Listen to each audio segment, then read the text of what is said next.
This is Donut County, which you can tell because there's a big donut right there with the words on it.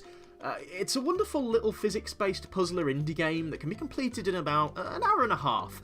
Now, just like my last review, let's take a quick look at the options first. These are very, very basic, and that's good. You'll find this is going to be a bit of a running theme.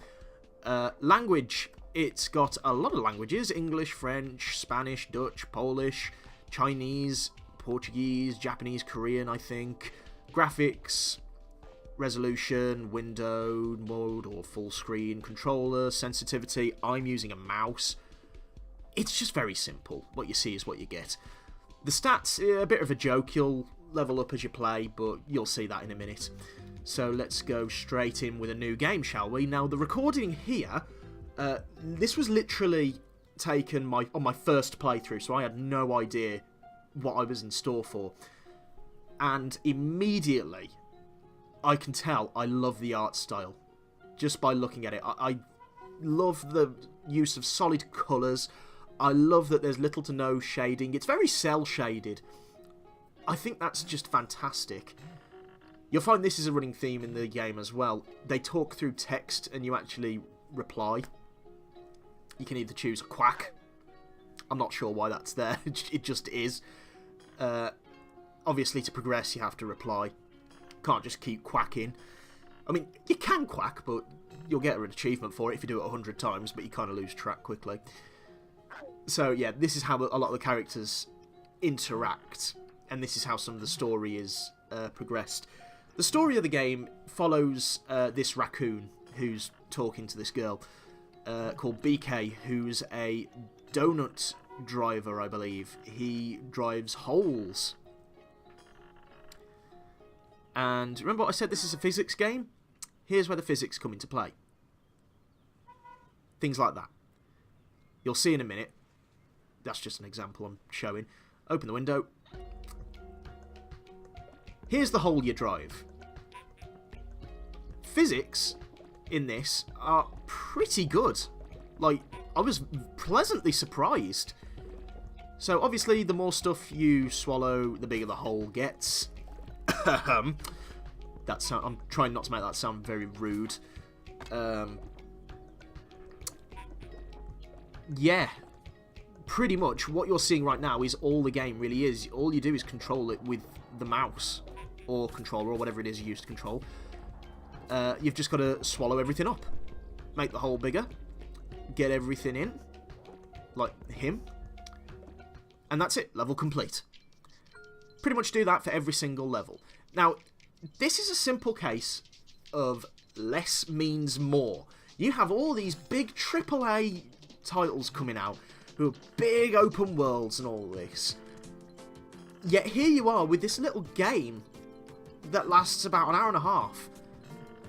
And I can easily say, I have never felt so much happiness in that hour and a half than I have playing a AAA game where I'm in a big open world doing all these different things. I could care less. This is the type of game that makes you feel good. And if I'm being honest, that's how games should make you feel. And I'm happy to say that this game did that. So here's where the story starts to pick up a bit now. Just said there 6 weeks later. Part of the game is now going to be set 6 weeks before all this happened, so it's going to explain how they ended up underground. Yeah, the story basically revolves around a bunch of raccoons who move into Donut County and basically make loads of holes appear. I don't really want to say too much because the story is actually really, really funny. It's very reminiscent of The Mighty Boosh, and that was an old TV show on BBC Three back in the mid 2000s. A lot of British folk might know what that is. I'm not too sure about Americans or anyone outside of England, but yeah, this game pretty much is the embodiment of that TV show. Okay, let's show you some gameplay then. So, where it says left click to deploy hole, I thought you could choose where to deploy the hole. You don't. It's just automatically set for you. That's not a problem. It's just an error on my end. So you'll see here, obviously the more stuff you swallow, the bigger the hole gets.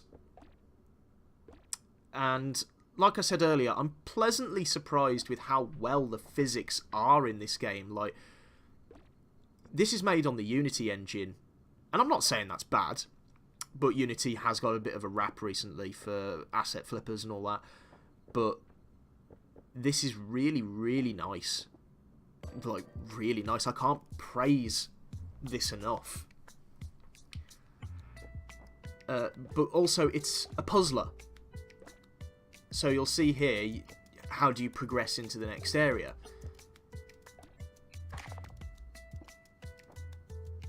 Best way you can do it would be to swallow the brick over there, which is what I'll do now. So it opens that up. Access to a little bit more, makes the hole a bit bigger. Then I'm able to swallow this plant. Level extends. And this is how each level plays out. You have to go through each area and swallow everything in order to progress. And you'll also have heard just, the soundtrack changed. It's a very dynamic soundtrack, and again, I like that. It shows a sign of progression. And I have a thing for good music in games. Like, I have, for example, the Team Fortress soundtrack, I play in the car, or the Payday soundtrack. I would happily download this soundtrack. Happily. I just think the music is very soothing. It's very relaxing. There's something about it, and it brings a smile to my face. I mean, just talking about it, I'm smiling right now. I'm sat here with a big grin on my face talking about how wonderful this music is. And I'm not even that big a music fan. So, yeah. You'll see here as well, watch this plank. That's the physics engine at work. And this is why I'm saying I'm pleasantly surprised. I feel like I'm repeating myself now because I feel like I've said all there is to say. Honestly, I can't recommend this game enough. I even made my girlfriend play it, and she loved it. And she had uni work to be getting on with. And again, puzzler.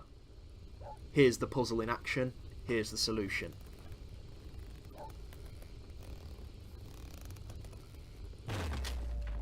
Honestly, I might as well have just made a whole playthrough of this game instead of just a review, but I think just by what you're seeing right now, it speaks volumes. I think you could tell whether you'd like this game or not. And I can honestly say, I am so happy I bought this game. I only have one major issue with it, however, and that's the length. Like I said, you can complete this in an hour and a half. And I don't like that, because I wanted more. I wanted so much more out of this game. I didn't want just an hour and a half's worth of content. I seriously did. I just wanted more. I felt so disappointed when the game was over. I was enjoying every minute of it. See what I mean with the music? I'm actually jigging on my chair right now. You also get this as well. Lovely little descriptions for everything you collect. Funny little descriptions. The replayability on this game isn't good. This is the problem you have with a lot of puzzler games. Kind of like Portal. Once you know what you're doing, you can just breeze through the game like there's no tomorrow. So the replayability isn't really there. Saying that, though, I've played this game a couple of times because I just enjoyed it. I just really did enjoy it, and I had no problem playing it again. But I do find with puzzlers, once you've gone through it, you just know. You just know what the answers are. So the replayability's lost. I feel like if you really want to get the most out of it, go in blind. Or get a friend to do it. And watch them and their reaction. Like I did, because that's where the magic happens. And this game, I can honestly say, is pure magic.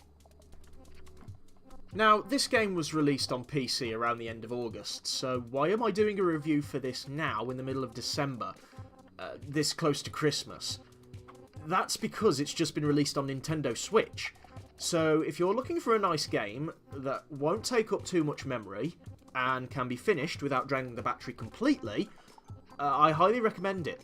So is the game good? Absolutely. I had so much fun playing this and was upset when it finished because I wanted to play more. But is the game worth the asking price? On PC, this game costs £10.29 or $13.01 if you're an American, or €11.40 if you're in Europe. On Switch, it costs $10.99 or $13.89 or €12.18. So that's pretty much a 70p difference, which isn't a huge leap in price. Personally, I think it's a bit steep, considering the length of the game, but the choice is yours, obviously. I'm not going to tell you how to spend your money. In a nutshell, the art style of Katamari meets the characters of Animal Crossing. I hope this review has helped you make a decision anyway, but I'm going to go now because I'm getting hungry talking about this game.